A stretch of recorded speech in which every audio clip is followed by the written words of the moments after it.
Union Buster Cad Bane?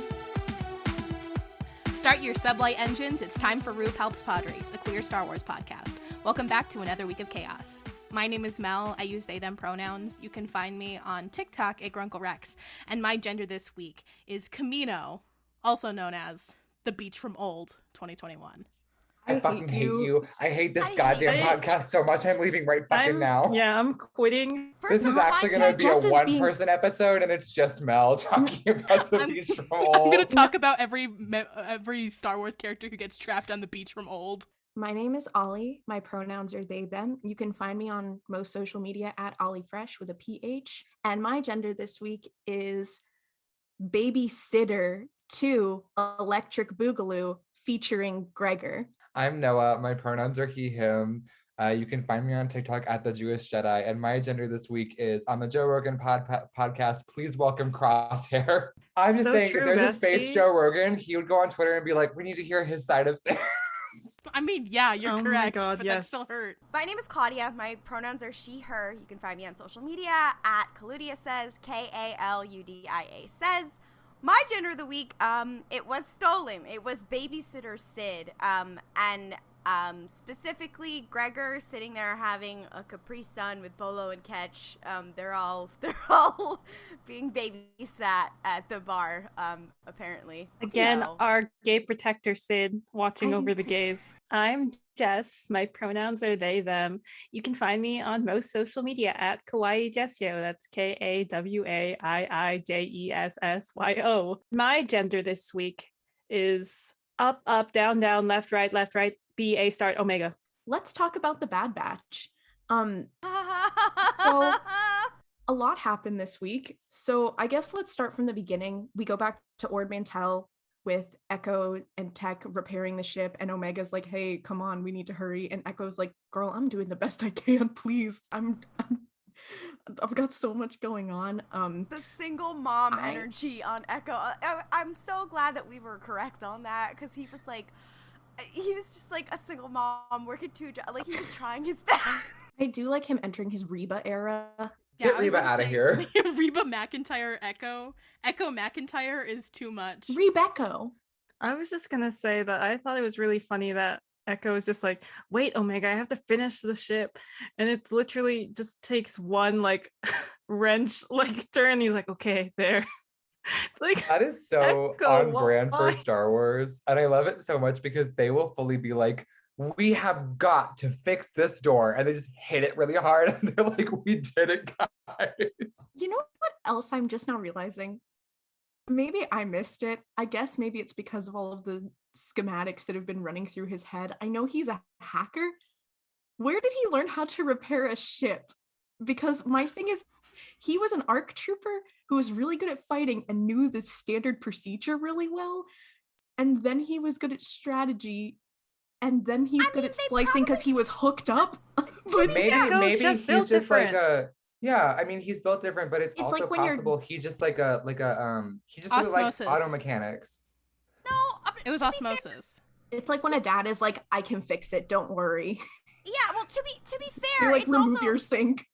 To be fair, number one, he was in the 501st, and they crashed a lot of ships. He was with Anakin. At some point, he did have to learn. Second of all, I do think they probably all received, like, on Kamino, like, some sort of rudimentary mechanics training, even, like, not, like, anything advanced, but probably, like, you know, if you get stuck somewhere, how do you change your tire?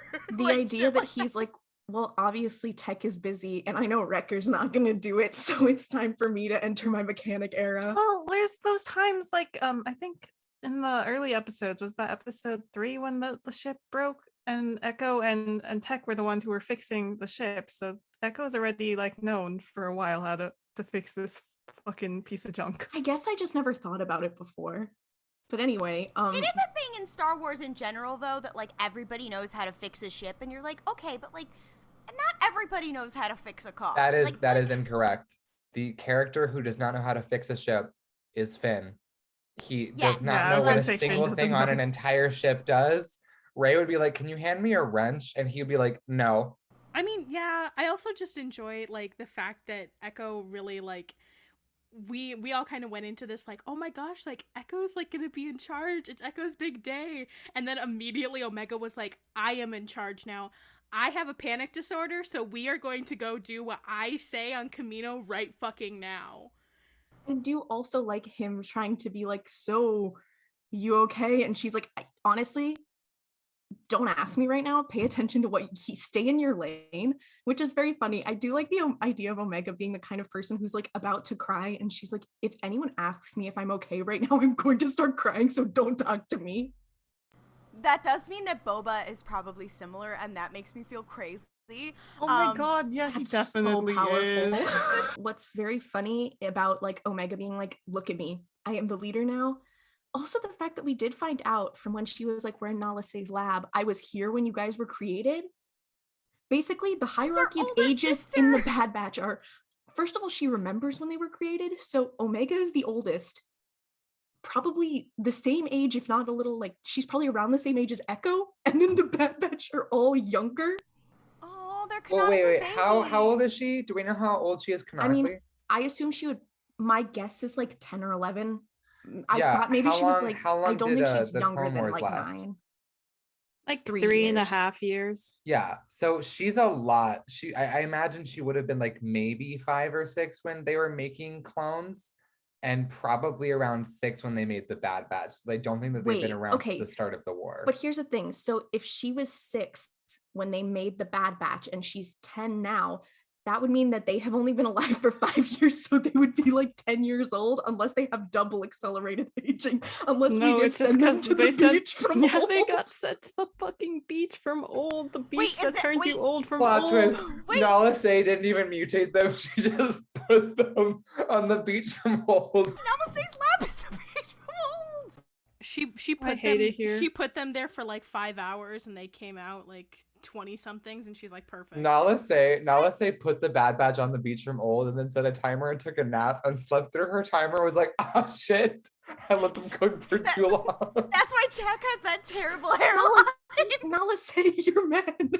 This is something that I didn't notice before, and I might just be dumb, but we know Crosshair's CT number is 9904, right? Do we think that the Bad Batch are 9901 through 04? Yes. So here's my question as well.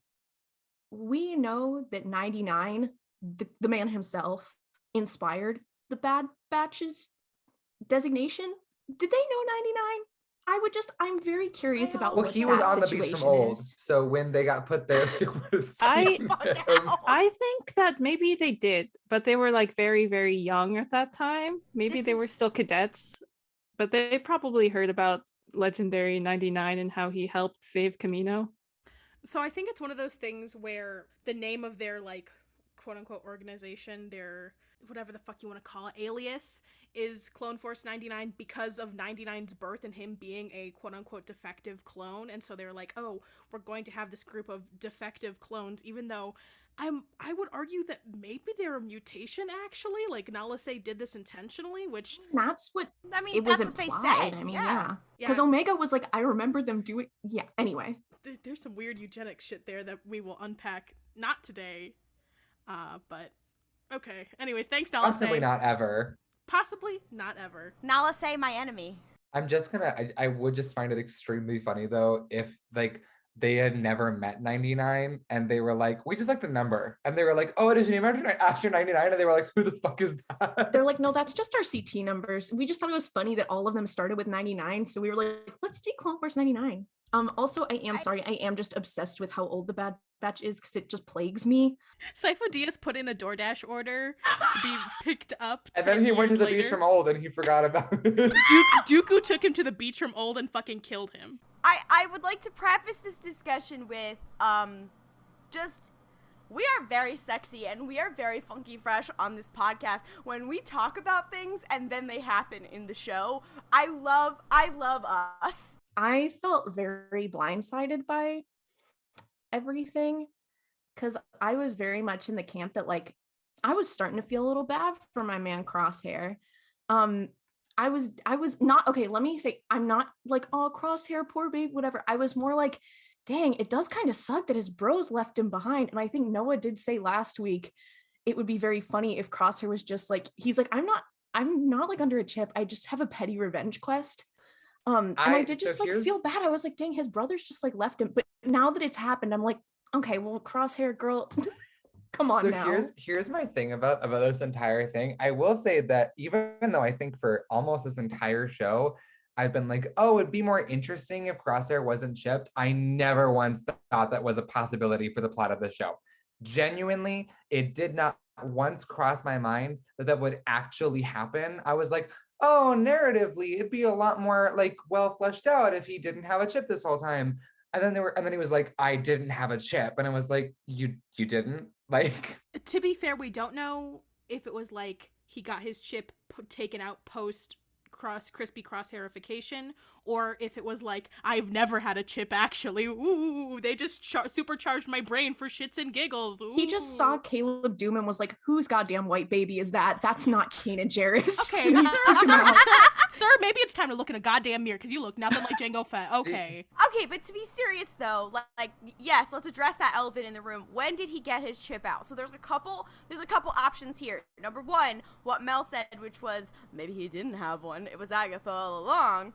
Or number two, the most likely thing, which is he got it out when he was Kentucky Fried. Or number three, which I have seen it with other people, is that he was lied to and he still has one. So there's several options, more than that, whatever. When I think about the most likely one, which is it was when he got crispy fried, is that let's say he's getting medical attention, whatever, and he asks to get his chip out, or he finds out that he has a chip, or, well, he already knew from the batch, whatever, but he asks to get his chip out, whatever, and they say yes, and they do it. Like, why would they allow him to do it? And the answer is, I mean, this happens every time we see Rampart, which is, like, Rampart wants to be able to prove, like, chip or no chip, the clones are useless. Doesn't matter if they're special forces, doesn't matter if they're the best, doesn't matter if they're supercharged, doesn't matter if they have a chip or not have a chip, they suck. So I feel like that would be his reasoning for being like, yeah, sure, take it out. Fine. I honestly thought that his chip got melted when he got his little fun head abrasion moment. And that, like, they were like, okay, well, we have to take this shit out because now it is just like half of a microchip. So I do like the idea that it melted in his brain and that's why he's a fascist now. But no, so here's my thought, and this is what I immediately thought, was that so in episode 2, which is where he does the fun little killing civilians thing, so after that happens, I think, and then the whole aim for the child situation in episode 8, then he gets crispy, his chip malfunctions or whatever, and either gets taken out or it just stops working, and he's like, well, I'm kind of already here. Crosshair's like, I don't deserve a redemption arc. I think I am just a bad person now. And I do think it would be interesting to see him in the next episode be like, yeah, I did some pretty not cool stuff, so I just decided to lean into it. And again, love that for him. Very Maul of him. But you also said melted into his brain. I did think of like, oh, what if that, not just like, oh, he's a fascist now because of it, but like, when he got super chipped, that maybe not caused it to malfunction, but like that it melded in with his brain. I think last week we talked about how if like, oh, what if when they removed Hunter's chip, or we were theorizing like, oh, what if they re-chipped Hunter or something like that, and supercharged him, like what if they would never be able to remove it because it had been like melded into his brain or whatever, from the supercharging. This is very scientific. But maybe it was that of like it had been so supercharged that it had a like permanent effect on not only his personality but the way that he thinks, in a way that it doesn't over other people, as we've seen and as we've talked about, where it doesn't affect every choice they've made, even if they still have a chip in them. Like, that was a thought process I was going down. So one of the things is, I want to point out that the exact line that Crosshair says when he and Hunter are talking is, I had it removed. Which, I mean, so there's a lot of theories floating around from Crosshair apologists who really want this to be like an imperial lie or whatever, like, oh, he was brainwashed, he still has a chip. Maybe, unlikely though. That'd be a really, I mean, it's possible, but I guess for me, that'd be a really weird twist to throw in on top of this other twist. I don't think that his chip is gone. I don't think it also really helps us to speculate on when he lost it, because it doesn't totally matter.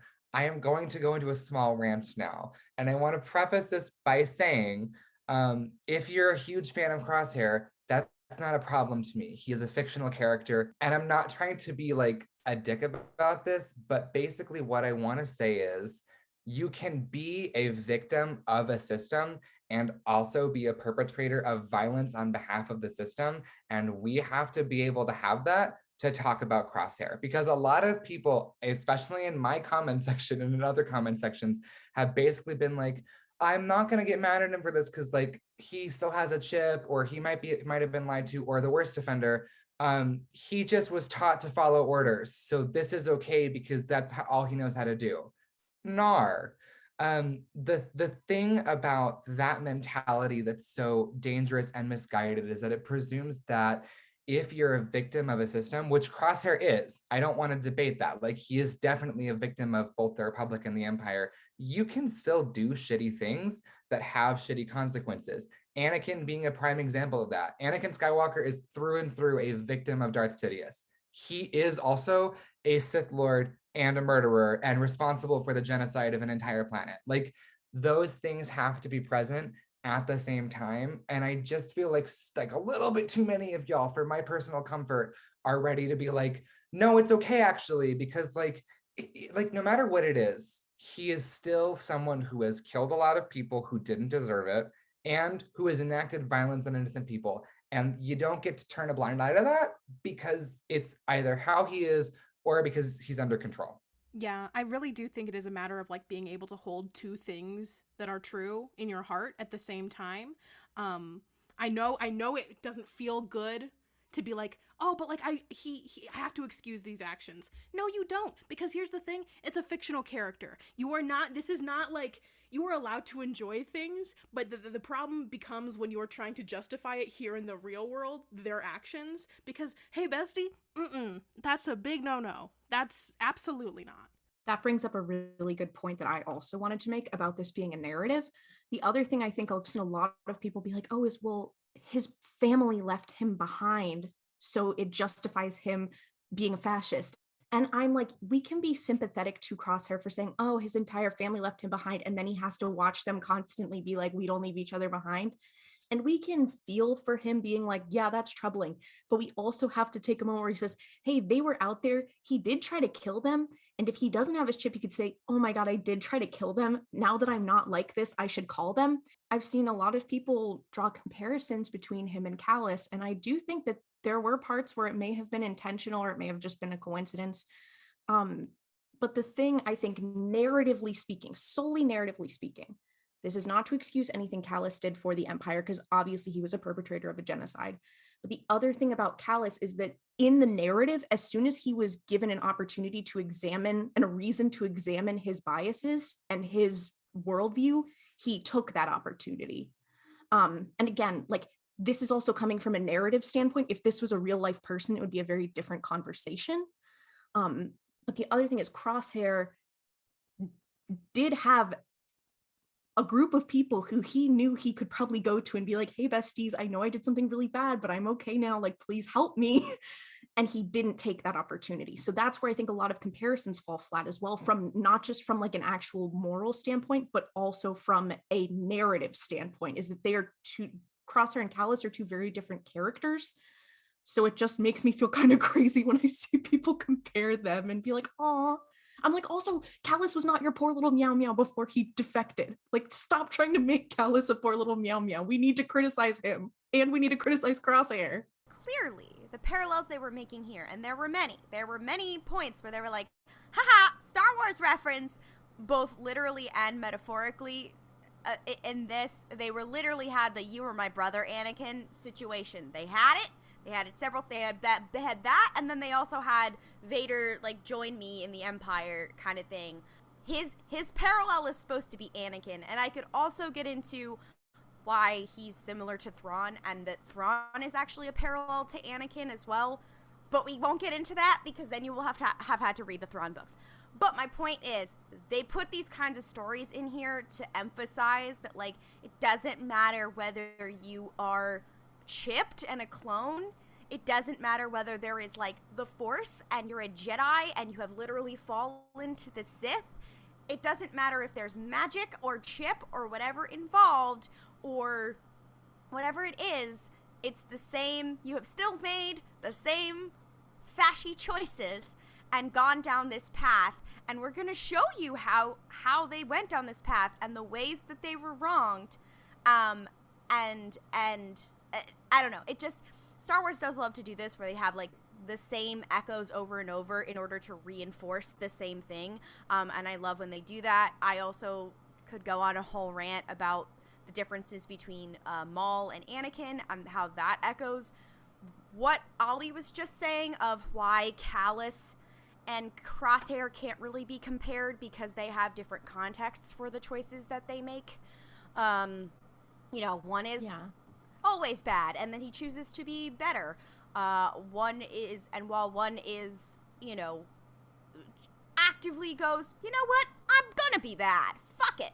And those are two very different things. I would, the other thing about the parallel that I should note is it's really important that his redemption is solidified from Zeb, a victim of his shitty actions, because it's not up to Kanan to forgive fucking Callus for literally anything, or for any other character that Callus has not brought direct harm to. It's not up to them.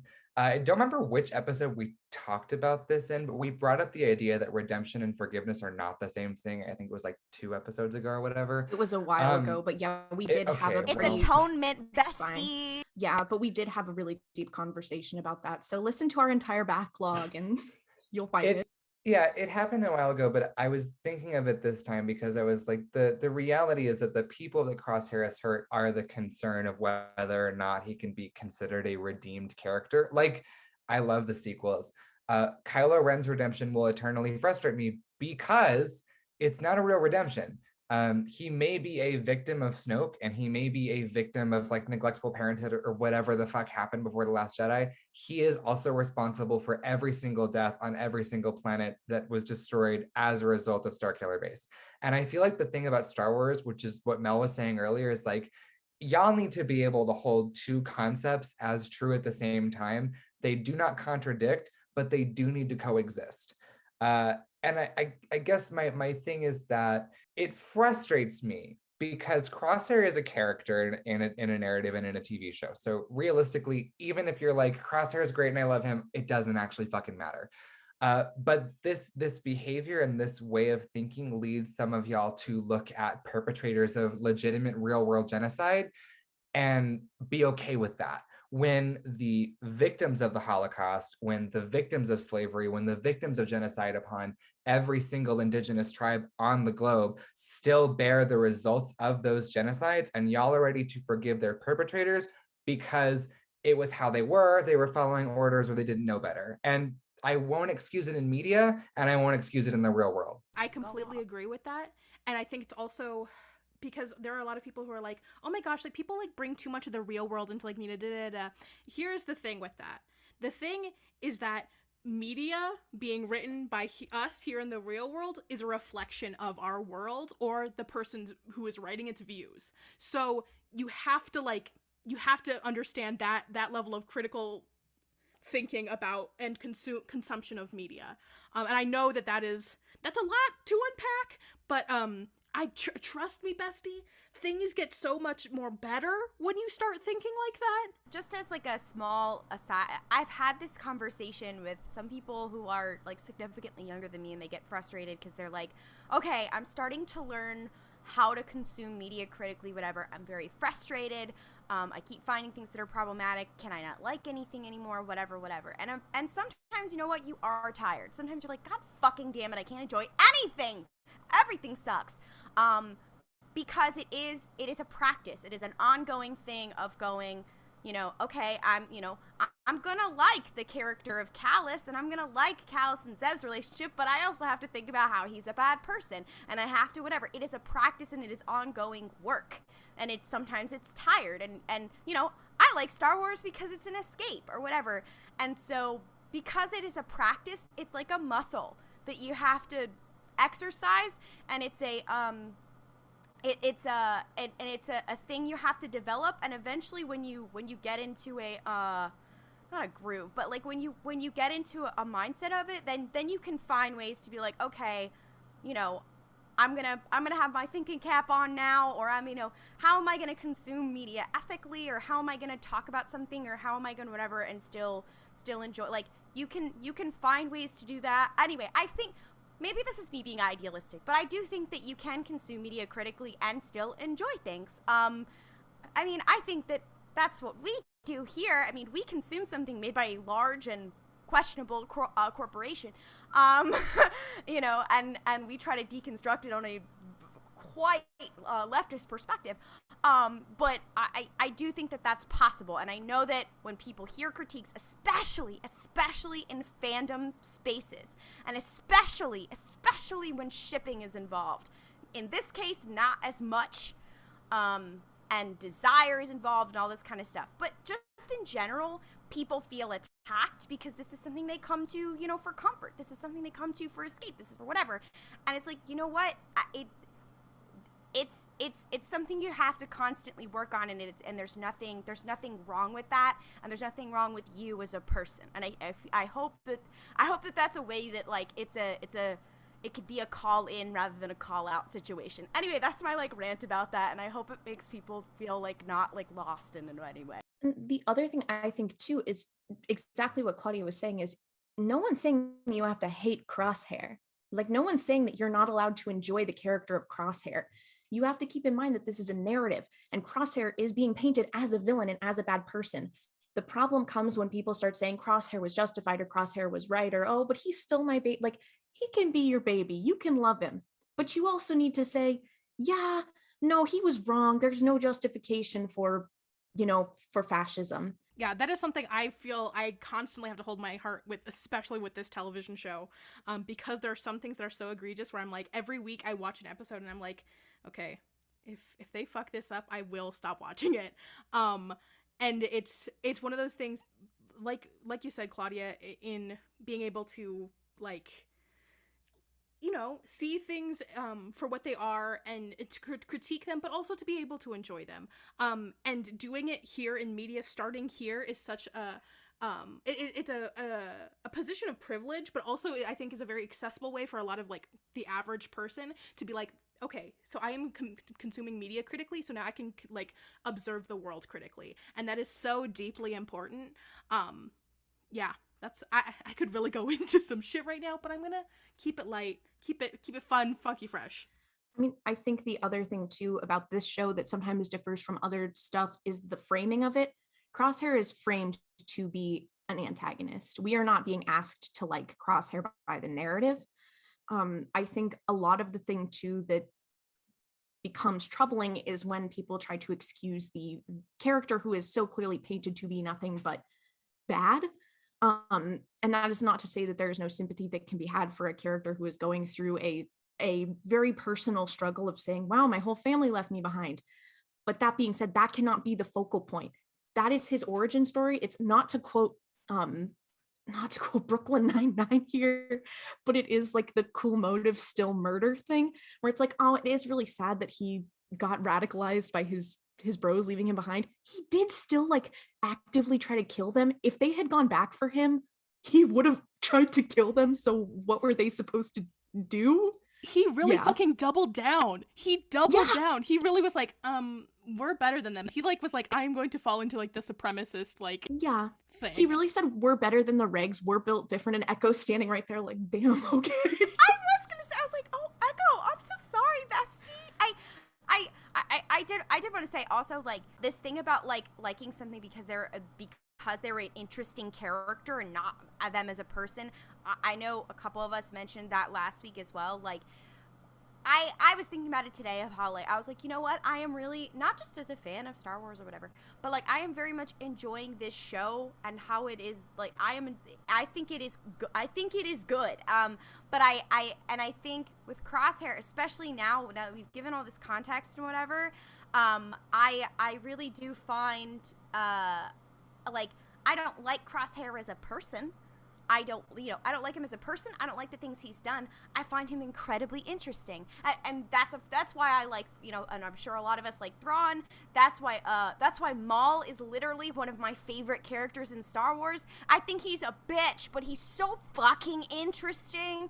That's why you can watch the Clone Wars and you can, feel for Anakin and even sympathize for him at sometimes, and like really be upset at the tragedy of all the people who loved him and see what happens, and then also be like, and that bitch murdered children. Ugh. Like, you can be upset about the tragedy of him as a person, but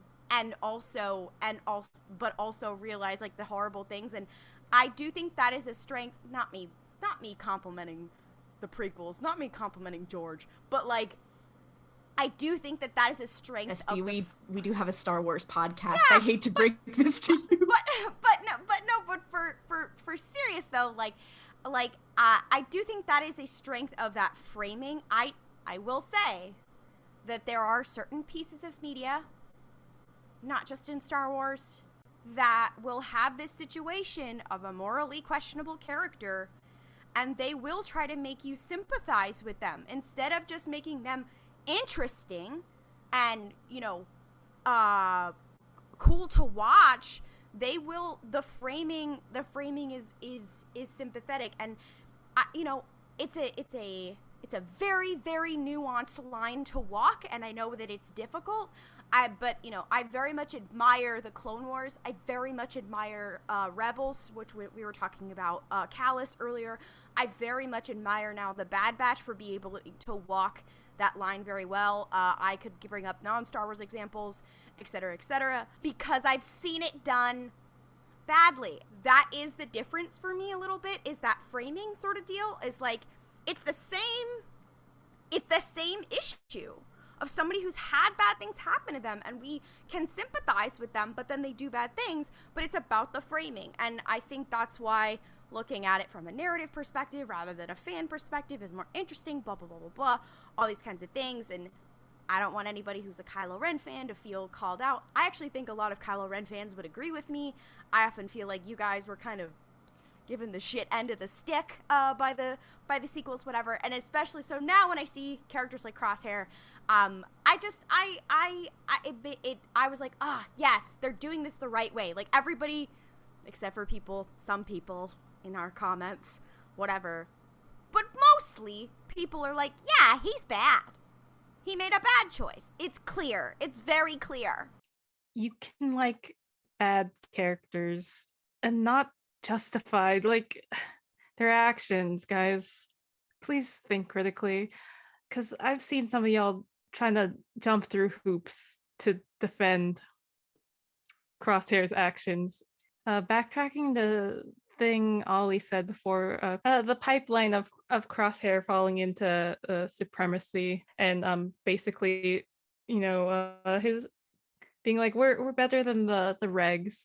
It really made me think about internalized like oppression and him dealing with that, because the clones are a marginalized oppressed group of people by the Republic and now by the Empire, especially with Rampart being like, yeah, we don't need fucking clones, goodbye clones, and just Crosshair kind of separating himself from the other clones and being like, yeah, we're better, we're superior, we're built different, and the Empire has acknowledged that I am better. So on one hand, I think that's kind of interesting, but at the same time, I'm just like, Crosshair, my guy, please check yourself. Also, the whole dealio with Crosshair and whether he is actually chipped or not. yeah, like Noah said before and has been asking for the last couple episodes, like it'd be narratively more interesting to see Crosshair like choose to join the Empire. And at first I was excited about that too, seeing this episode, being like, oh yeah, this is what we wanted. Crosshair willingly choosing to side with the Empire and not it just being like, oh, he's mind controlled under the chip. But at the same time, I kind of wish they would have actually shown us his like thought process in there. I guess there's still hope for like next week's final episode of the season and maybe possibly in season 2, but I really dislike that whole like just writing it off as like, oh, we're telling you this happened but not actually showing it to you. I also think it would have been a lot more of like, because when he said that, I was like, oh, damn, okay, sure. But I feel like if they'd been like showing us Crosshair the entire part of the season and showing us his actions, and we operated under the assumption that he was chipped the whole time, that would have been a lot more of a gut punch twist to be like, oh shit, all those really bad things he's been doing this entire time were of his own volition. That would have been a lot more interesting to me. So when you said that, Jess, it was like, I hadn't thought about that yet, but yeah, that would have been a lot better actually in terms of like narrative structure. I will say this. I know that fandoms like love a bad boy. I understand, I get it. It is simply the knee-jerk reaction to redeem that character. Like Klaudia was saying, like we all love Maul. Maul's great. Maul is an objectively bad person. And some of y'all need to be okay with that sentence, that you can like a character who's a shitty human being or shitty Zabrak being and still be like into their character. I don't like Darth Vader as a villain because I'm like, oh, Anakin, I'm so sorry, bestie. I think he's cool and he has a nice helmet. Like that's all there really needs to be sometimes to a villain. And there are just so many characters in fandom, but specifically in Star Wars, that pull a lot of shit. And I've just too many of y'all are ready to be like, oh, it's okay, I forgive them. You are not the person who needs to be forgiving them, Beverly. It's other people. Also, there's no one that I know that's named Beverly or that has commented or anything. It's like, don't feel called out if your name is Beverly. I'm really sorry. Beverly But like, listeners, that's we're my so frustration. sorry. I'm all for a redemption arc. I just prefer that they're well written, have a basis in reality, and that they further a fucking narrative in some way. Like Mel talking about that, like, hey, media is actually informed by reality. Yeah, no shit. Too many of y'all are okay with fascists, and you're gonna be like, ugh, it's totally fine. They're just like that. Again, like what something Ollie said earlier, like stop trying to pretend these grown-ass men who are like doing fashy things are poor little meow meows. Yes. Like stop woobifying these characters. It's really cringe of you guys. Yeah, there's a tendency, and sorry, once again, like we've gone into this part of the podcast. You can't see what I'm doing, but I'm like making a weird hand gesture. Where like we're talking about this like on a more like meta level. But I'm so sorry. I had a point to what the fuck I was saying. Like there's a certain level of infantilization that happens around like justifying the actions of bad characters, and it's just not a healthy thing to do, in media, let alone in real life.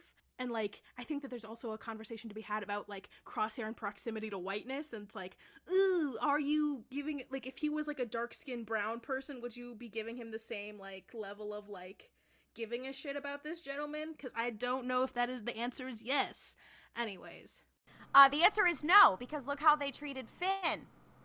Yeah, Finn, who actually did choose to be good. I will say this to get on, and I don't know if I can do Mel's version of this, but like meta level of media analysis, there is something to be said as a hashtag white person, but there is something to be said about whiteness and about the desire to be forgiven for your shitty actions. And a lot of white fans need those arcs to be there for them to be okay. I will forever think about the fact that in any movie about war, especially in America, we go through a lot of hoops to forgive soldiers who, I should note, are both victims of and perpetrators of the military-industrial complex. There's a lot of legwork that goes into redemption arcs, specifically in American media, specifically geared towards or about white people, because there's some cognitive dissonance where you don't really care if Crosshair is redeemed. You don't really care if Kylo Ren is redeemed. It's not about that. It's about someone pulling similar shit and feeling vindicated in their own lives that they're okay. And I feel like a lot of people are just there because they need to feel forgiven themselves, and they latch onto those characters to distance themselves from the fact that they have to make legitimate levels of apology to individuals that they have hurt. There is also a level, and I know this in fandom, this happened with Kylo Ren, but I also have seen it in other fandoms as well, is somebody sees themselves personally in a character. Often, again, speaking as a white person and seeing my fellow white people,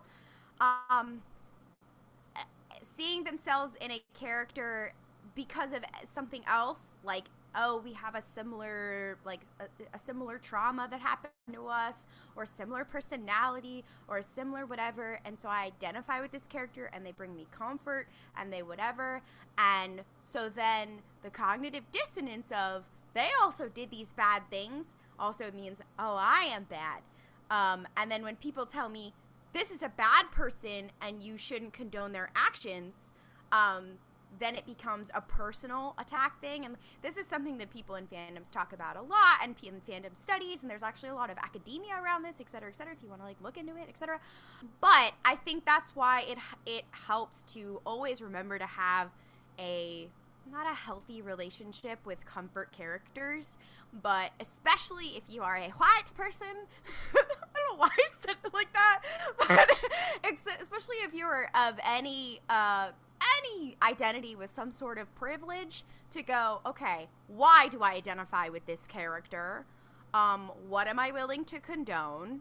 To kind of check in with yourself in that way. And that's a very specific fandom experience to have, and to be like, why do I like this one more over this? Or why do I whatever? And it doesn't mean you're a bad person. It just means, like, I have to acknowledge the biases that brought me here, and acknowledge, like, the real world, whatever. It doesn't mean I'm terrible. There's a beautiful Tamara Renee quote that says, accountability feels like an attack when you're not ready to acknowledge how your behavior harms others. And that is something that I truly feel is something to be applied to this conversation, where it's like, so much of like people's strong emotions towards like comfort characters is so deeply ingrained with how much you relate to those characters. And it's like, sometimes you got to realize, bestie, you got to make that distinction of, you guys are not the same person, and maybe you do have like these things that are intersecting, and you're going to have to acknowledge that, and it's not going to be a fun or pleasant experience. So I think the other thing about comfort characters is, I think something with Crosshair a lot of people relate to is having a difficult like relationship with your family, and feeling like, oh, I understand that, and I can see, like, because I think something that I fell into a lot with Crosshair, and I was never like a Crosshair stan. I'm not like someone who really feels any sympathy for him, but I do understand looking at him and saying, like, dang, it really does suck that they constantly left him behind. If you look at it through that perspective, because obviously there are reasons they couldn't go back to get him. They didn't really have that opportunity to do that. But I understand looking at that and being like, dang, it is really hard to have a rough time with your family. And thinking that that's the thing, because there's so much interpersonal stuff with Crosshair, and I think a lot of people are focusing so much more on the interpersonal stuff. And it's not bad to say, like, oh, I can relate to him being frustrated about that, or I can sympathize with that. But we also have to keep in mind, again, that is not an excuse for the things he's done. And let's make sure that we're keeping a healthy distance between saying, hey, just because he has troubles with this does not, and I also have troubles with this, does not mean that I need to defend him, and does not mean that I need to project myself. Does not mean I need to project myself onto him. And it does not mean that he is the character in this that I am supposed to relate to. And I think a lot of people will see a struggle a character is facing and think, I'm also going through that, so I relate to them. And which might be true, and you might have a similar thought pattern, but that doesn't mean, just because they have that issue does not mean they're intended to be someone the audience projects themselves onto. There was a very specific line of you really don't get us, do you? And that, I think that really got to how they conceive of loyalty to their brothers versus how he conceives of loyalty to their brothers.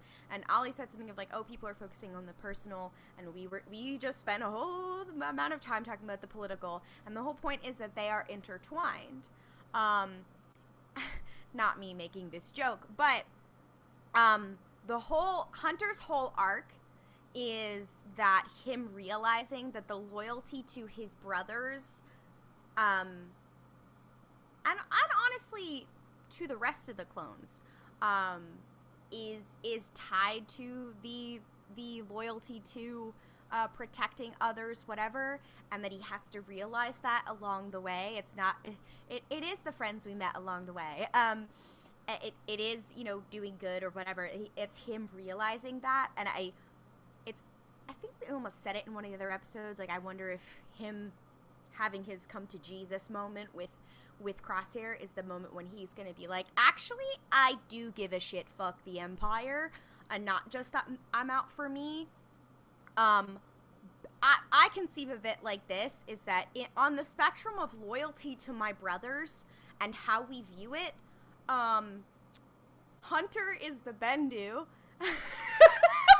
Hunter's the Bendu, Rex is the Ashla, and Crosshair is the Bogan. But they all, like, it really is just like how, like, Jedi whatever perceive of the Force. For them, you know, it's how do we perceive of, you know, perceive of and act on our loyalty to our brothers, and that was really interesting here. And I definitely think that we are gonna get to Hunter's little Bendu finally steps the fuck in moment. Shout out to Rebels. Anyway, I had to say that joke. That moment actually did happen in this episode, because Hunter looks at Crosshair and is like, Crosshair, the Empire is objectively bad and is doing bad things kind of everywhere. And Rex that's would be a so problem. proud.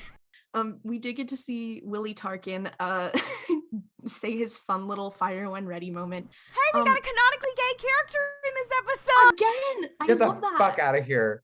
But something that really did hit me, and I know hit a lot of people, we didn't really talk about a lot in this episode, but watching Kamino get destroyed, really did make me feel genuinely upset, because it signifies like the end of the prequels era. I know that I grew up, like, Attack of the Clones has been my favorite movie for a really long time because I am a loser. But Kamino has meant so much to me, both as my, like, on my journey as a Star Wars fan, but also I have such strong memories of that fight between Obi-Wan and Jango. Seeing it get destroyed actually felt like I felt genuine emotion. I'm not the kind of person who really cries during shows or movies, but that was the closest I felt like to getting misty while watching this show. So yeah, that's kind of my big thought, my two takeaways. Oh my God, Kamino, and Omega is the Bad Batch's older sister. I had a very similar reaction to Kamino. I think also, and I don't remember what tweet I saw this on, but somebody pointed out a while ago that the Kenobi show is probably the last time we'll ever interact with Obi-Wan as a character, because there's no reason to do that anymore. Ahsoka, And possibly. I mean, that's a big maybe. My point with that was just like, this show is probably the last we'll ever see of this era of Star Wars or of these sections of the galaxy. So watching Kamino get blown up, I mean, I had an equally chilling image when they were leaving. I didn't know that they were going to blow it up, and I was like, what if this facility just sits here on Kamino for the rest of time and like rots against the ocean forever? Like Ollie, I grew up on the prequel movies. That's like where I started. So Attack of the Clones has a very special place in my heart, but also all the clone characters do, because the Clone Wars was like my first big venture into Star Wars as a piece of media, was the Clone Wars TV show, which notably is a lot about Kamino and the people who come from Kamino. So it was hard to see that. It was really impactful, but it was hard. My other final thought would be, think critically about the media you consume, and if characters that you like are on the wrong side of things, maybe analyze why that is before going around telling everybody that they deserve a redemption arc, that they are redeemed, or that they're really a good person. Guys, I swear, it's just they also killed civilians, so who cares? Not me. Anyway, I'm done now. Kamino does like hold this strange place in my heart as like a prequels enjoyer as a child, but then also like seeing Tamara Morrison as Jango Fett in Attack of the Clones was the first time, well, maybe Wheel Rider, one of the first times I saw a Pacific Islander just in media. And growing up in a very like small isolated white town, that was like a lot for me. So seeing this place that is like so integral to all of these Pacific Islander characters was a lot. And specifically, Noah, when you said like the idea of Kamino just staying here is like this strange liminal in-between space, it really hit me, because if anywhere on Kamino is going to be like that, it is going to be Nala Se's lab. It is going to be the home of these clones. And that is so chilling to me that is what remains. I think also it's supposed to echo, echo moment. I think it's supposed to echo, like the rest of the clones are being decommissioned, or they are joining the Empire, or eventually they die, or they get killed, or they whatever. We are sitting with the Bad Batch because they are probably, they were born there. And they are probably going to be some of the last vestiges, and people aren't going to know why, you know, they were special or whatever. I mean, if they survive, we still don't know. But like that was my first thought. I was like, oh, if that's the only place left, that very special little lab or whatever, that's kind of like the Bad Batch being the only space left. And especially thinking about if Omega is probably the only one left, that'll make me feel a little crazy. I wanted to talk about that sequence for a second because I read a lot of the books. Number one, love a Tarkin, love a you may fire when ready. Not only was it chilling because somebody mentioned this on Twitter where they said that those moments where they showed the different shots of Kamino, they were not very Star Warsy. It's not a very it's not a stylistic choice that Star Wars usually makes to do that sort of thing. It was very meta in that sort of way. And then they went right back to it, and that's why it was super jarring. I was like, oh, holy shit. I am the oldest one here. I'm the oldest one here, and I grew up on the prequels, yes, and I'm also the oldest one.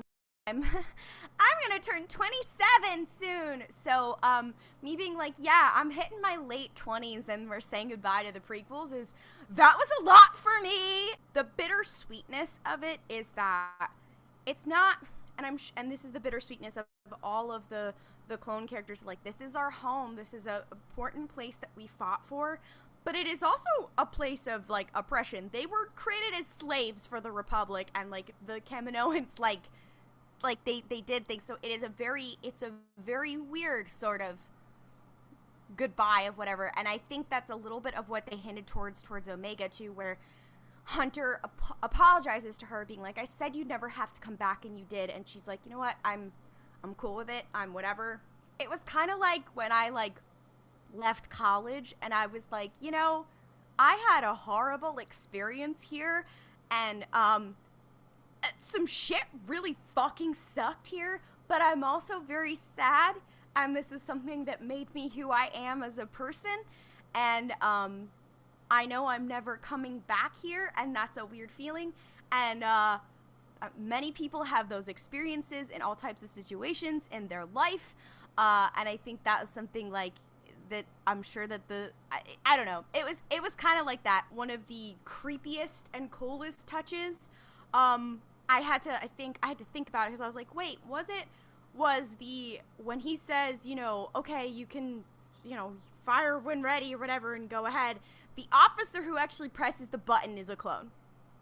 And they did that on purpose. And not just any clone, a clone that worked with Anakin and Obi-Wan. Like, there's a little symbol, a little patch on his shoulder that he did work with them. How do you know? I found that information out on Twitter. I can see if there is the symbol that does say like of their fleet. What is it called? I can't remember. Unlike the rest of the hosts, I do not have a childhood attachment to Star Wars. So I don't think Kamino getting blown up hit me as hard as I've seen a lot of other people.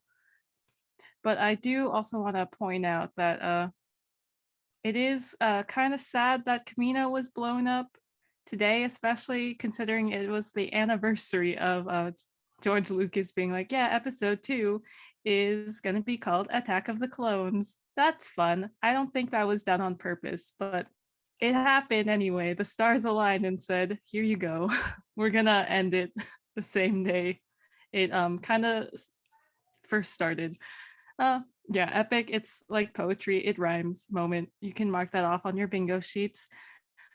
I did really enjoy the episode. Fucking that scene. I'll talk about the music for everyone else, where it did drop the main like Bad Batch theme. And another it's like poetry, it rhymes moment actually is because, you know, it's during that moment when they're all fighting the training droids to, so mirroring what happened in the first episode when the squad was still all Gucci with each other. Before Crosshair watched Ben Shapiro. Yeah, before Crosshair fell down the pipeline. Overall, this episode was really good. It has me wondering, because now they do have an unconscious Crosshair in their possession. So I don't know what's gonna happen next week. Like, I guess it could show them trying to get off this burning cloning station and trying to escape Rampart's Star Destroyer. So that will be fun for next week. And it brings me to Cody Watch, because Cody, even though he is here with me in spirit via my helmet, and I did put the poor little meow meow ears on Cody, but he wasn't there. And you know, we only have one episode left, and if he doesn't show up next week, I am going to unfortunately leave Star Wars. I will be quitting. No, I'm just kidding. We did get season 2 confirmed, so that gives me hope. Like, if he doesn't show up next week, I will see you all again next year with Cody Watch season 2 also, either when Bad Batch season 2 drops or Kenobi. I don't know which one's coming out first, but Kenobi, Cody Watch fun. is going to be very lit. Cody in Book of Boba Fett when? Oh my god, if Cody showed up in Book of Boba Fett randomly, He shows up to be Boba's weird grandpa. I'll pass away. Fennec Shand is like, damn, Boba, did you go to the beach from Old?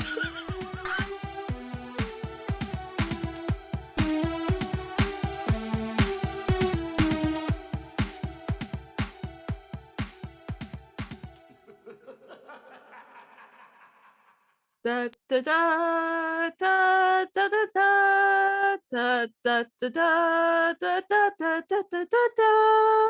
It is once again time for Is It Legends or Did I Just Make It Up? I am hosting this segment this time, although I have hosted it in the past. And okay, so today I have prepared 5 little facts for you guys. So let's get right into it. Also, for our listeners, this segment is the segment where we bring some fun facts that are maybe from Legends. The other hosts have to guess if it actually is from Legends or if I, Jess, just made it up. And you all can play at home too. So let's go. In Legends, the Tarkin Doctrine, also known as the Doctrine of Terror, Rule of Fear, and officially known as Imperial Communique number 001044.92V, was a message originally sent directly to Emperor Palpatine from Tarkin. The transmission detailed Tarkin's concept of maintaining order and increasing security within the Galactic Empire by means of state terrorism. It became one of the most important documents regarding Imperial policy. Is it Legends or did I just make it up? I'm pretty sure this is true. I also think it's canon, not just Legends. I also don't like the concept of fucking like Federalist paper writer Tarkin. Hamilton. Tarkin Hamilton, are you? Alexander Hamilton. Fuck Nico off. We have the same brain. He'll be the contrarian. I think Jess made it up. It's I can real. actually, so I will say the second that they mentioned Tarkin, I was like, oh, obviously just made this up because Tarkin tortures this podcast like every fucking week. I think this is actually in Legends. I think this is in Legends. I don't think just made it up. So I hear some strange logic puzzles I have to quick decipher because one, I know that the Tarkin doctrine is a real thing. I know for a fact that is something at least referenced somewhat in canon. If not maybe legend. Who knows? It's everything has begun to blur for me. That being said, is there some small minute detail that just changed, making it something they made up? So I'm going to say it's Legends. And Klaudia said Legends too, right? Yeah. Okay, so you're all locked in. Final answers. It is Legends. I didn't make it at all. Damn it! I love my life. This is what I get for being a contrarian. In Legends, there was a holo film called The Bounty Hunters Guild's Greatest Hits, Volume 7, which was a collection of holovids produced by the Bounty Hunters Guild. And it was basically a collection of recorded assassinations, and it also had a bonus feature which included various techniques on killing amphibious targets. And at one point, Cad Bane, everyone's favorite blue cowboy, had a pirated version of the holo film in hopes of learning these techniques to kill these amphibious targets. And I'm not done. Oh, God. He couldn't stop laughing at the disputes between Bosk and his father, Kradosk, who was the leader of the guild, and because they were also in those holo vids in the Bounty Hunters Guild's Greatest Hits. Is that Legends, or did I just make that up? This has to be real. Also, okay, the idea of Cad Bane being like, I want to throw hands with Kit Fisto right now. I do also. Here's my image of this video and how it works. I don't know why, but I see like the prom background from like the 1980s, like the laser lights, and it's like Bounty Hunters Best Hits Volume 7, and it's on, and everyone else has like a flash drive or like how are they transmit data in Star Wars, but they gave Cad Bane a CD. And it's like sharpied over, and it's like Bounty Hunters Greatest Hits Volume 7 bonus features included. I was like picturing it as like those like old kind of not infomercials, but like those like corporate old training video. Yeah, the corporate training video. Like That's corporate how training I was video. imagining you put the Bounty Hunters Guild. I will say, I know that Star Wars can be corny. I am going to say that Jess made this up. Both because I know your sense of humor and also because it's very bounty hunter heavy, and Jess is in their bounty hunter era right now, so that's sort of like where my heart is leaning toward. I do believe that I'll say this is Legends because I'm going on as the contrarian. I think it's time for me to enter my Jess era and be the contrarian of the podcast. So I think this is Legends. This makes me feel a little bit insane because I have an OC, which is the Bounty Hunters Guild social media manager. I was thinking about your OC also earlier when I was coming up with these. And I definitely think, and as a social media manager in real life who does have to post compilations of best of, you saying this did make me feel crazy.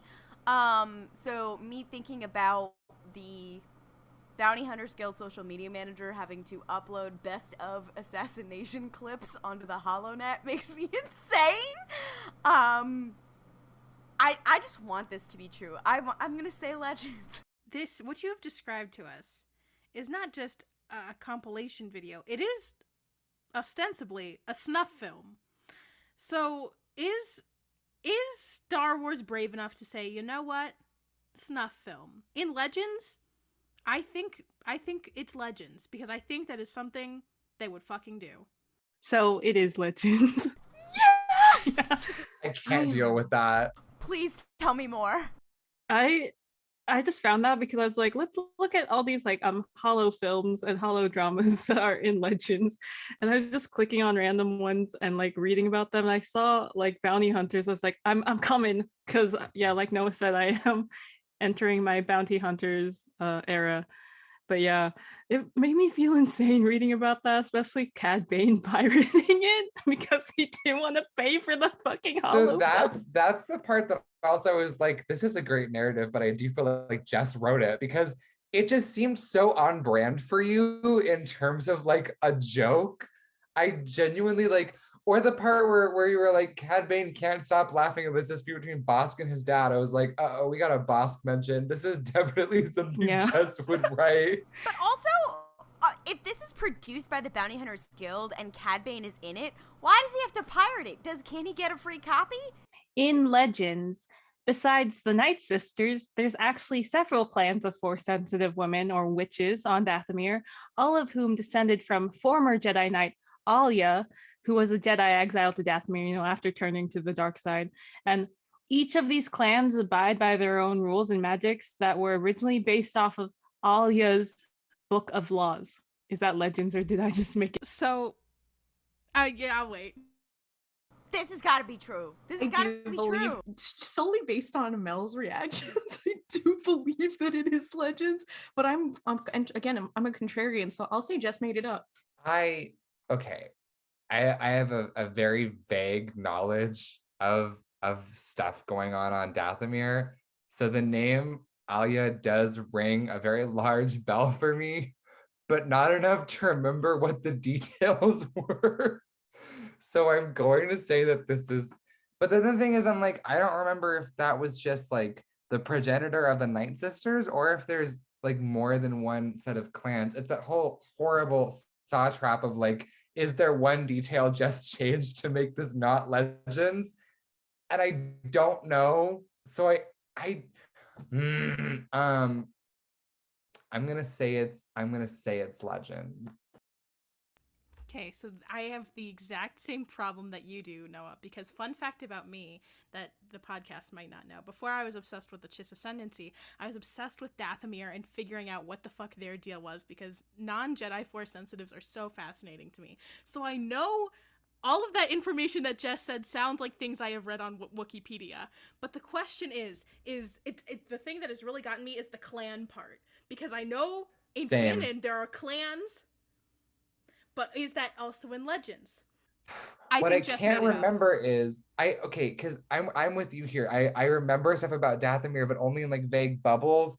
And what I do remember is that there were a group of people who were called the Daughters of Alia who were Force sensitives on Dathomir. I do not remember if they became the Night Sisters or if they were separate from them. But I'm jumping in the Jess made it up bandwagon camp, whatever we're calling this, because I don't know for sure, but like I remember it not being the way you described it, if that makes sense. Okay, so is that all your final answers? Yes. It is Legends. Yes! Fuck. 3 for 3, bitch! The way that I only got the first one right so far, I'm upset. In Legends, the city of Al-Mamoon was located on the desert planet of Bavanasia, which is a planet located in the Babin system in the Mid-Rim. And it was one of the places player characters could potentially travel to in the game Star Wars Galaxies 2003. I'm gonna say Jess made this one up just because they can't all be true. Did you repeat the name of the city that you said? Al-Mamoon. I'm getting Ollie using World of Warcraft flashbacks. I actually do think so okay.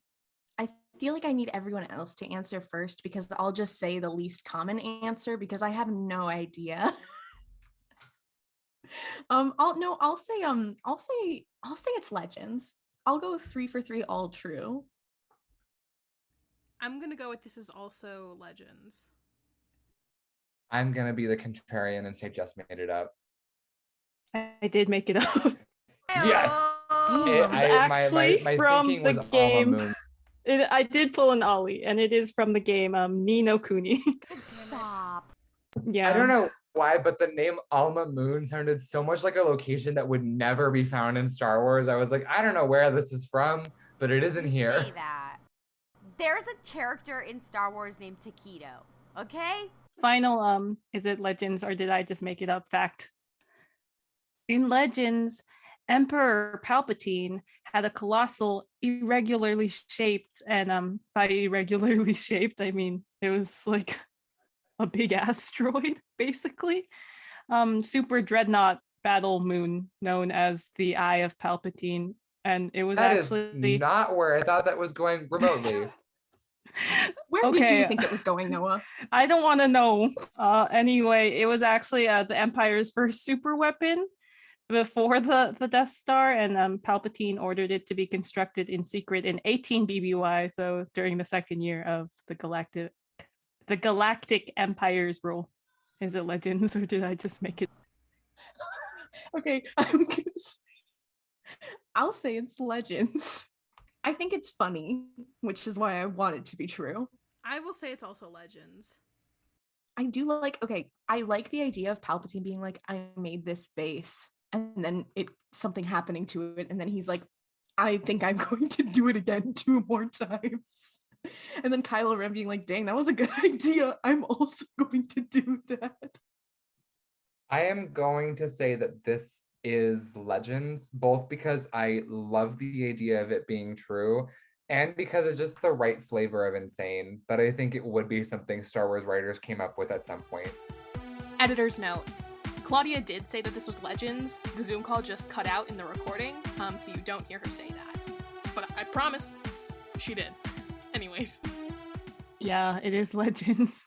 So let me go ahead. Final scores. We have Klaudia in first with 5, Noah with 4, Mel with 4, and me with 2.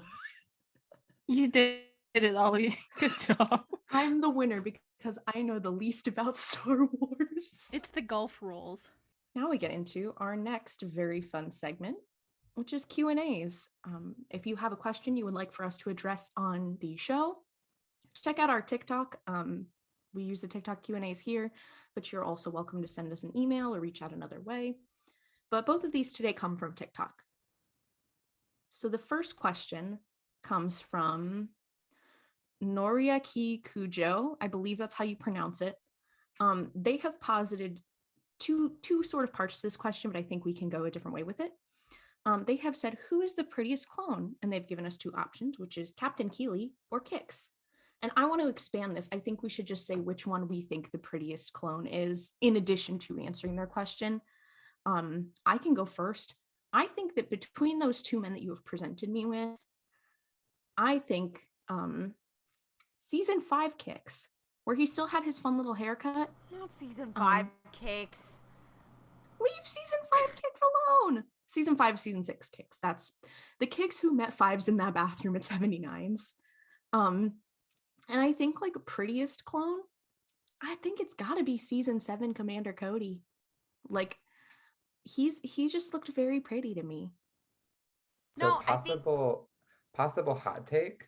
I actually think that season 7 Kix is very nice to look at. I know he is sort of generic and doesn't have his hair, but like he has a little stubble going on, a very nice like shading to his face. He just looks very like nice. And I think he's the prettiest of those 2. And not to steal your answer, but here's my thing. I do think Commander Cody in season 7 is very, very pretty. I will also say though, I think Rex is very pretty in the shot of him when Ahsoka comes to meet the clones. Like he just looks very, very nice there. So I am going to say that he is the second prettiest clone because Commander Cody in season 7 is the prettiest one. Here's my thing. There's a difference between the hottest clone, the most handsome clone. Like, I could say, like, I think Kix is hot, for sure. I think Hauser's hot. I think Rex has the full package. He is everything. He's everything to me. However, if we're going prettiest clone, I would put Echo up there because he does have pretty eyes. However, again, I'm gonna have to go with season 7 Cody. And if they'd had that level of animation the whole time, it would be Cody the whole time. He just is simply built, like, he's just beautiful. You're like, oh, I love you, King. Mwah. He just comes on screen and you're like, oh, you're beautiful. I think that Obi-Wan recognizes that. Choosing first for between Kix and Keely. Yeah, I'm going with Kix. Just mainly because I keep forgetting who Keely is. Sorry, King. And I'm a fake fan. Everyone can like say that, but just because he's just not memorable to me. So yeah, Kix is the prettiest between those two. And as for overall clone, it should be no surprise that I also am choosing season 7 Cody. Come on, I am, you know, the host of Cody Watch and big friend of Cody, so of course I'm gonna choose Cody as the prettiest clone. And like Klaudia also said, there is a difference between pretty and handsome and hot. Although I would put Cody under all of those. That's just me though. Oh, absolutely. So here's my thing. I hate to be the contrarian, hate to enter my Jess era. First and foremost, I do think that of the two mentioned, Kix is the prettiest of the two. I think Keely could be described as handsome. I think he has like a look about him that is like dashing, even. But Kix is just like, I just think he's just a pretty man, pretty boy. And that is why I'd also say in general he is the prettiest clone. Because once again, Cody, we have a lot of Cody stands here, lots of friends of Cody's. I'm not saying that I am not. I am just simply saying that I think that he is handsome and not pretty. Once again, making that distinction. And so I would say Kix. Once again, I think there's something with that season 7 haircut that I'm like, you know what? He's realized that having such a phrase etched into his head is maybe not the move, so we're gonna get like a little bit more of a normal haircut going on, and I respect that. I do like the idea of going into surgery and your doctor has the only good droid is a dead one shaved into the side of his head. That seems like I would maybe want to see if there are any other on-call surgeons available. I will also say the funny thing about that is like I get that it's animated, but I have this hilarious image in my head of Kix like a week after getting that shaved. His hair has grown back just enough that it's visible he had something there, but not visible enough to read it. So people are like, what did you fucking have on your head? He's like, oh, I had a quote I like. POV, your top surgeon has the only good droid is a dead one etched into his head. POV, you go to the 501st for top surgery. So the next question comes from CourtRose_12, also on TikTok. And they said, if you had to bring one person out of the Star Wars universe, who would it be? And there are a couple different ways to interpret this question. The way that we are choosing to do it is like, if there was one character from Star Wars that you wanted to bring out to like hang out and be your bestie, be your roommate, who would it be? This is really hard because I feel like there's a lot of characters that I would like vibe with and want to hang out with. I think like my first instinct is probably Ahsoka. I feel like she would be very cool to like hang out with IRL. I feel like if she was your roommate, she would definitely do her dishes. I do feel like sometimes she might leave the apartment like a bit of a mess, but like nothing that's too like no smells or anything.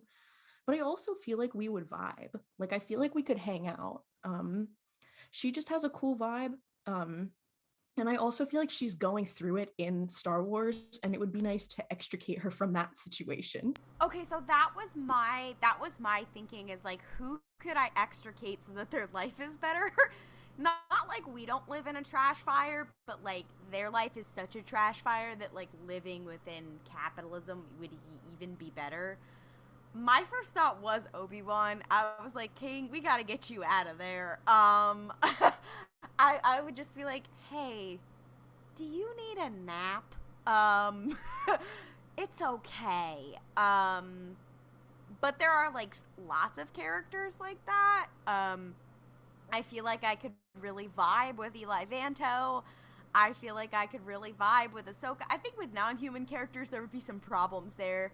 Of like, do they become human when they come into our world? I got questions. I feel like I think it would just be like any character who has fucking suffered endlessly. I'd be like, hey, bestie, it's okay. Come with me.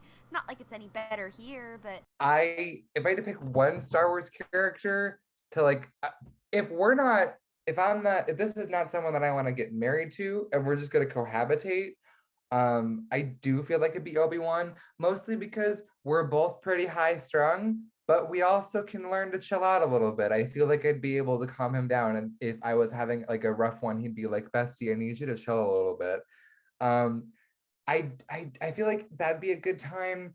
I will say I don't know.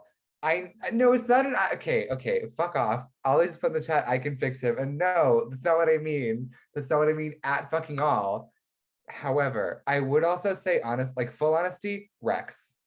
I feel like I would have such a good time hanging out with him that like I would spend time with that man. Unromantically. Would it get romantic? Probably. But if it didn't, that's fine. Okay, so the question is challenging to me because my thoughts come in twofold. There's one of like, who do I think I would just get along with the best, right? And then what do I want? Because I think get along with the best, it would probably be Sabine.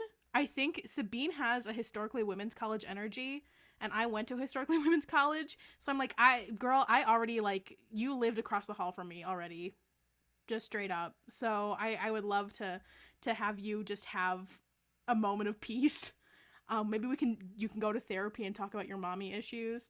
But I think in terms of like the character I would like to see just living a normal goddamn life, probably Bell Zettifar. I think he just deserves a moment of goddamn peace as well. Oh my god, yes. So true, Yeah. bestie. I did have the thought that Sabine would need to then get a like concealed gun carry permit, because in real life, Second Amendment right, like, Second Amendment be rights like- advocate Sabine Wren. she'd be like, it's my religion. Sabine with a taser. I will say, Mel, you're very valid for bringing Belle, my icon. I feel like if there's any character from Star Wars that like I would have genuine large amounts of fun with, it would be Belle. He would be a good time. Just seems That like a said, I'm not normal- changing my answer Actually, from Rex. also maybe Wreath Silas could use I a was- goddamn moment of rest. Why don't we just get Belle and Wreath out and they can go be besties? All the Didn't you Padawans earlier of the say that High you were gonna Republic. Didn't you earlier say you were gonna bring Wreath Silas out and then vape at him? Okay, listen, I think the idea, okay, so Wreath Silas, just for some context for our High Republic, people who don't know things about the High Republic, he's just like a very, Klaudia. like, he's just a little, like, I'm not gonna say anxious bean, ooh woo, but like, cause that's not quite who he is, but he's like, he has like a He's lot a of, fucking nerd. he's a fucking dweeb, but he's just got like a lot going on. Anyways, Wreath Silas, I do feel like is the, like, you know, the people who are like, if I could meet like a Victorian boy from like the Industrial Revolution and give him like a like a Sour Patch Kid, he would pass away. I think if someone vaped at Wreath Silas, he would pass away. Maybe like at the beginning of Into the Dark. I think by the end he'd be like, I don't like this, but I will process that later. But yeah. The way Mel, I actually did think about either Belle or Wreath as a good roommate. It's because I have decided to kin both of them. I don't know what that says about me, but yeah. Excellent. I actually also Padawan that you're gonna read about, Mel, in Vern? Test of Courage too. Vern? No, Or, Vern is not fucking- Padawan. Oh, Vern sorry, is the Vern Jedi. is not. No, fucking Amiri? Emery. Yeah. But no. And I also thought about Eli Vanto, but I was just like, I feel like I also don't want Eli around me. Eli Vanto would accidentally get involved in like fucking Silicon Valley or some bullshit. No. Oh no. I am actually picking a person from the High Republic. And it is Elzar Man. I don't know. It's such an interesting choice. I don't know. I just like all of you. I feel like Elzar has been through a lot. And I think he just needs a friend. And we can also talk about our weird Catholic guilt. He is now my roommate. We are besties. And maybe I can enter the polycule. I want to can't. be part of the Avar Elzar I'm sorry. Stellan polycule, where I'm connected to Elzar, and then through Elzar, we have also interlocked Stellan and Avar. I like the idea that you took Elzar and as a package deal, the universe was like, also these two. Do you also Yeah, do you that's also just get it. do you also get Stellan's ex Padawan child? Oh yeah, Vern can come too. And Vern she's just also comes. she's just our bestie. And by not a connection, spoiler. Emery. The whole Emery gang comes is here. too. It is time for our favorite segment, Name That Ship. The way that this segment works is that one of our hosts, or a couple of our hosts, will bring a fan fiction that is of note, that is either interesting, has a cool ship, or has an extremely cursed ship, or the tags tell a story. So I have one today, and basically the hosts are going to have to guess who the main ship in the tag is, or the main ship in the fic is. I'll go first. This one that I have, I think it's really interesting. I believe Mel may actually know about it, so I'm asking if you do, don't say anything. There aren't a lot of tags. There's actually only 3 tags, and they don't really tell a story, but the summary does a lot of work. And I think it's worth it. So I will read the tags. It is rated general audiences. The title is Functional Family Unit. This was published in 2016. This is character A/character B, and the tags are character B, character A, Poe Dameron. And the description is, after Poe's parents die, his godfathers step up to raise him, or character A and character B are the gay uncles that end up raising Poe. Callus and Zeb? It is not Callus and Zeb. Okay. Wait, so is are this they like a cursed ship or is it like an actual ship? I don't think it's cursed. I've never seen it before.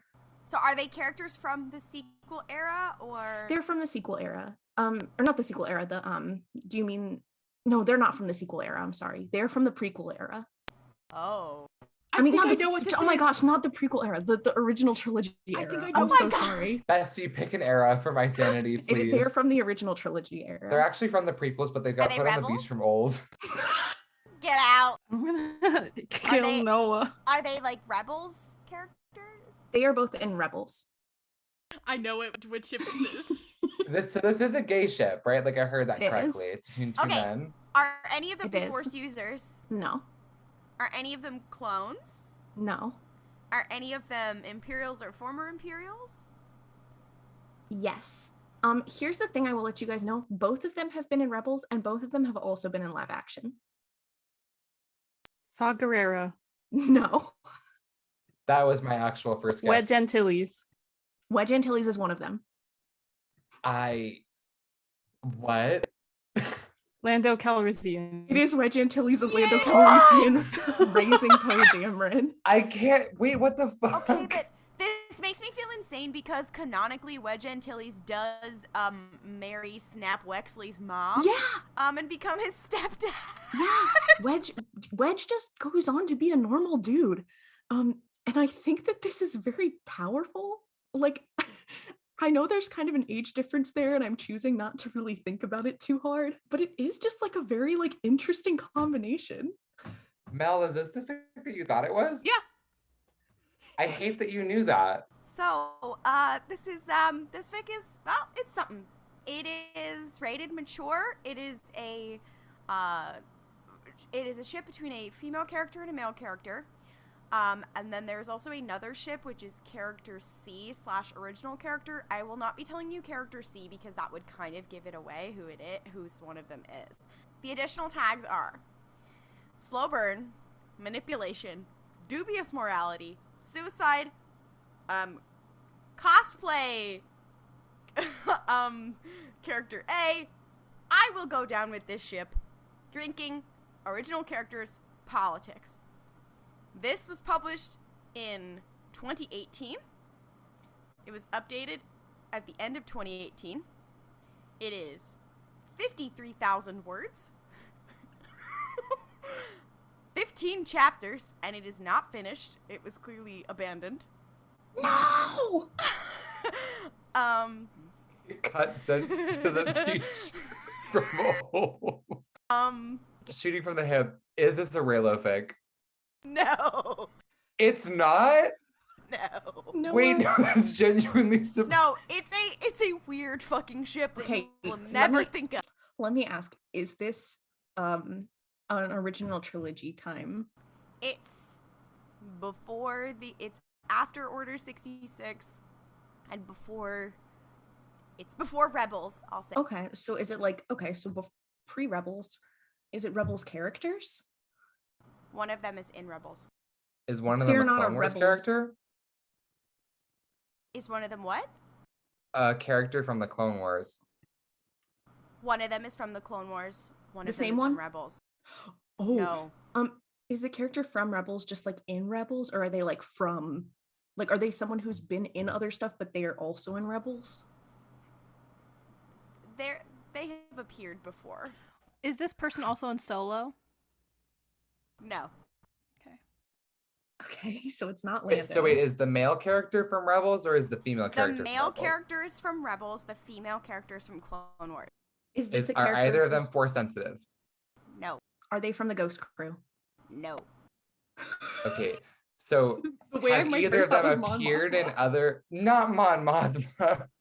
Okay, so neither of them are Force sensitive. Are they Vale? Empire aligned or are they on the side of the Rebellion / Republic?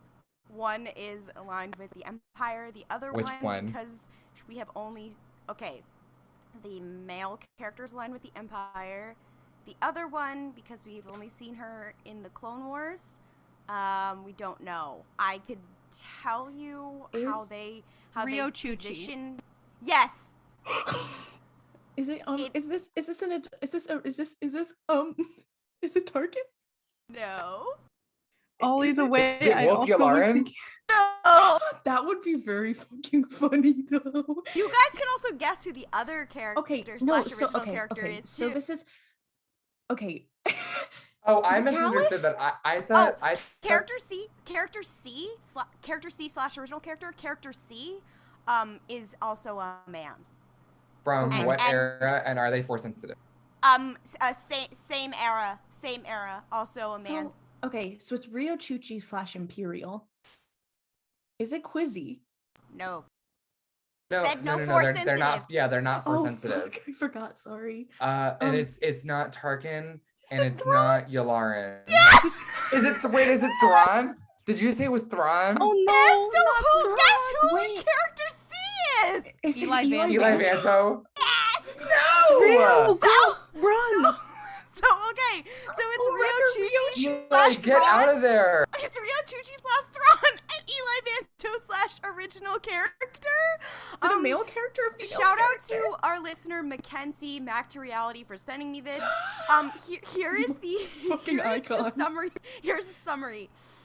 Thrawn and Eli are sent on a mission near Pandora, and Rio is not happy about their presence. Of course, her Yeah, bitch, me affiliation with neither. Of course, her affiliation with her local rebel cell only makes matters worse. Mind games, manipulation, and moral ambiguity ensue. Hold on. The notes for Chapter 1 made me feel insane because it said, I promised y'all I'd be back with another Rio Thrawn fic for 2018. It's This finally here. person wrote more than one? Expect updates every Tuesday. Thank you to all my regular readers. The idea of Thrawn and Rio Chuchi and then Eli Vanto shipped with an original male character is insane to me. So, Like, so they Just can a male. yeah, they can acknowledge that Eli Vanto is a homosexual. yeah. I do love the idea of Thrawn being like, "Damn, I'm not gay, but go gay boy, go." Looking at Eli and being like, "Have a great time, dude." I do want to remind you that one of the tags is cosplay Thrawn. So I'm assuming I don't know, is he cosplaying a Pantoran? No, he's he's wearing his little cosplaying, green glasses from his undercover look. Oh, I was gonna say he's cosplaying Bakugo. No. I don't know Also, who that is. I the just know Get he's an My anime Back Hero, with girl. the My Hero shit. Macadamia not out of here. Thank you so much for joining us this week for RuPaul's Pod Race. Episodes usually drop on Sundays. For updates, Star Wars news, and more cursed shit, follow us on social media at RuPaul's Pod Race on Twitter, Instagram, and TikTok. Sometimes we stream on TikTok, so be on the lookout. If you really love the show, please rate and review our show on Apple Podcasts, even if you don't use it as your podcatcher. Also, we love hearing from you. What would you like to see from us between The Bad Batch and the Book of Boba Fett? Send us a question on our TikTok Q&A, tweet at us, DM us on Instagram, or send us an email at roophelpspodrace@gmail.com. May the Force be with you, and don't griff it up. Waka Waka waka. waka. Waka waka. Waka, waka, waka. This is what I was going to say. Waka waka. I'm sending you all to the beach from fucking old.